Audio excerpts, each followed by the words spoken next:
Snek's mini reviews. Let's do something a little out of the ordinary and talk about a new release. Also, I'm only going to use footage from the games on the trailer on account I don't need my home address doxed by a cutesy mobile app. Anyway, let's dive in.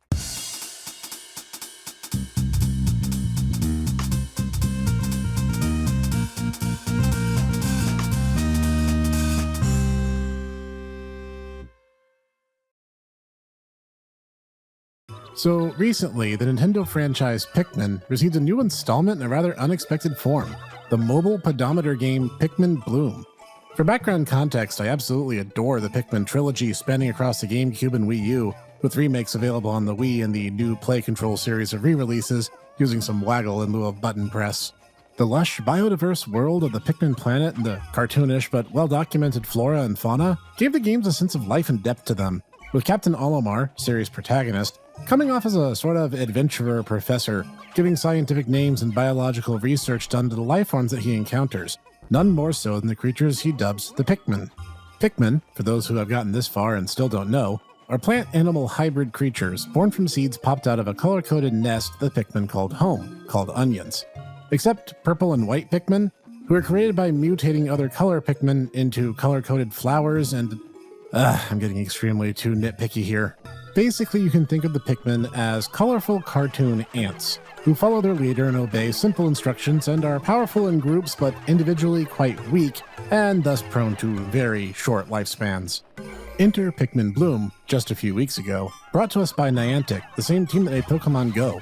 And for anyone expecting an experience akin to Pokemon Go, you'll only enter being half right. You'll be given a prompt to download a corresponding fitness app depending on the phone's operating system. For example, I had to download Google Fit, but my sister, who uses an iPhone, used the Apple Health app.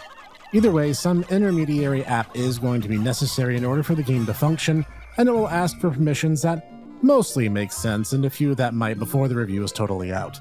Once you get that set up, you'll get a couple red Pikmin to call your own, who will slowly walk with you through the first couple steps of player levels, met by achieving certain set goals rather than a cumulative experience bar. And these can range from growing a certain number of Pikmin, to taking a certain number of steps, completing expeditions once you unlock those, and more. Also, a curiosity is that the game offers you to let you name individual Pikmin. At first I was mortified that it would even suggest such a thing, but it turns out that the world of Pikmin Bloom is much kinder to the little dim-witted critters, and you can be at ease if you want to give each of them some individuality. More on this in a second, actually. When you walk around, the Pikmin digitally accompany you in so doing, collecting random fruit items they'll offer up as tribute to you, which will then be claimed into various types of nectar, split up by regular type and color-coded variants. Like, early on I thought that blue nectar would only be for blue Pikmin, but it turns out that's not even the case. What the nectar dictates is the color of the flower that the Pikmin will sprout temporarily. Yes, flowers are not permanent upgrades and will fade over time, and with each Pikmin pops up one, up to 6 times per day per Pikmin, you can harvest a petal from their flower. This does not harm the Pikmin at all and adds to a jar of petals which, in turn, when activated, will plant flowers behind you as you walk around for a duration of time proportionate to the amount of petals in the jar. You can walk around until you burn them out, or choose manually to stop planting them.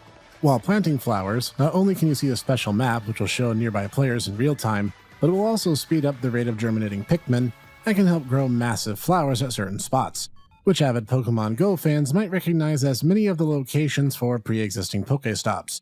Which, I'm not sure if the giant flowers have a mechanical effect or if they're just for show. I think they're just for show, but I'm only level 12 as of this writing.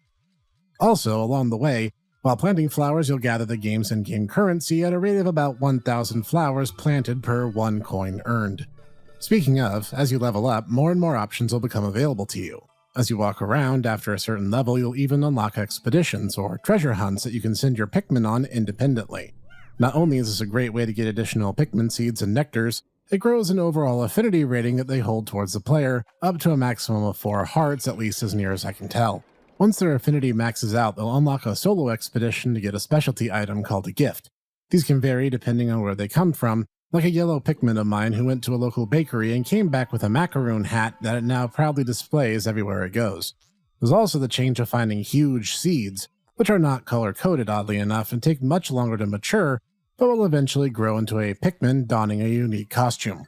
There's also an in-game encyclopedia of these outfits and how each color type wears them, I have several Pikmin who've gathered up the sticker item, which is the roadside item find, and at least 2 blue Pikmin donning chef hats, which can be found near restaurants.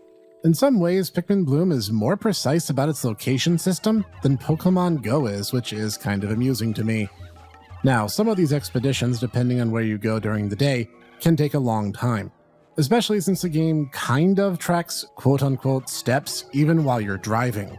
Cue me moving between spots in my town and my Pikmin going 6 hours out of their way for an expedition that I passed long earlier in the day. Whoops. Well, good luck, little guys. Thankfully, there's no need to worry about Pikmin casualties, especially as non-blues won't drown if they need to cross a body of water on the map. Thank goodness.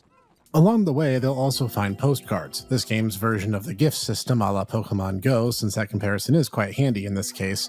And you can send them to your friends, which include actual photos of the landmark with your Pikmin superimposed over them. It's a very cute and endearing system, and I find myself smiling seeing the cartoony Pikmin in real-world photos. Now, after explaining all this, it all sounds like the game is done rather passively, right? Well, yes, you'd be right for assuming that. While freebie items and expeditions are unlocked in real time, they don't disappear until you act on them, so there's no harm in not checking it actively as you're walking around anyway. In fact, late in the evening, if you log on, it will give you an end-of-day report, kind of akin to the Pikmin games proper, when the Pikmin would load into their onions and avoid nocturnal predators. But in this case, the game tells you how much you've walked, what achievements you've managed, and even asks if you had a nice day using a simple emoji interface. It will even associate photos you've taken throughout the day and ask if you want to save them to the day's record log. Generally, I don't do this, but every now and then it works out.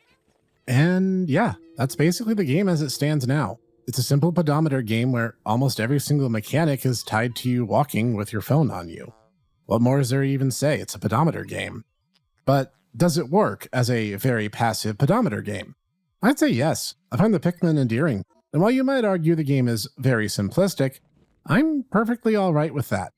It's a cute game about cultivating little plant animal creatures and sending them on little mini-adventures in a fun, safe sandbox game world, which happens to overlay the real one. The real question is, does it work as a pedometer game, in the sense it makes me want to walk around more? Actually, I was quite surprised to find that the answer is yes. I find myself making it a point to get more active, even in a way that Pokemon Go failed to do over all these past years. Equating the number of steps to the Pikmin's growth and the discovery of expeditions and the like gives a better sense of reward and balance to your efforts and the player puts into it than just telling me that the egg is a 5-kilometer egg. The tagline, "Cover the world in flowers," is perfect here, as it not only gives a sense of cooperation between the players, rather than fostering competition the way the 3-team system encourages, and it creates a really fun and interesting environment. And of all the franchises to finally get new life breathed into them, I'm really happy they chose Pikmin to do it. Not only because of its strong natural themes, but also due to just how long we've had to wait between Pikmin sequels.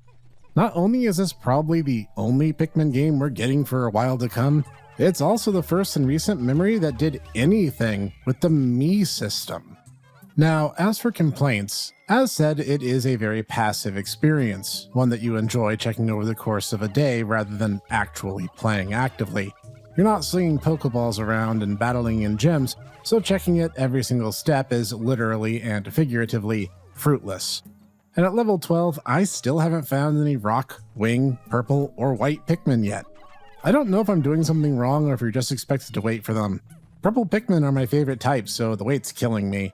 Also, the fashion system in this game leaves something to be desired. The outfits are all kind of terrible, might be the word for it. They look bad and tacky, and there's very little control over the costumes that our Me can wear. I have to wear the ugly rainbow shirt to show off my selected hairstyle, or wear a black baseball cap and a white button-down shirt just to minimize the cringe in my avatar's fashion sense, or complete lack thereof.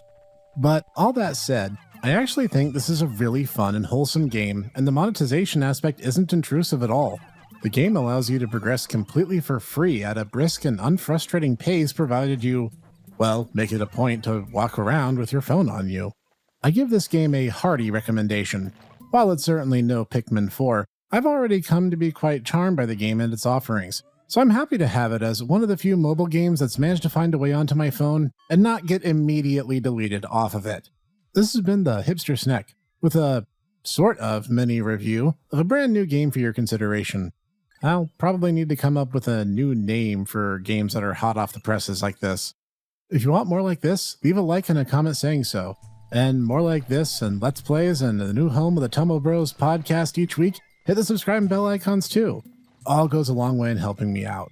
Thanks for enjoying this somewhat hastily constructed episode, and I will see you there.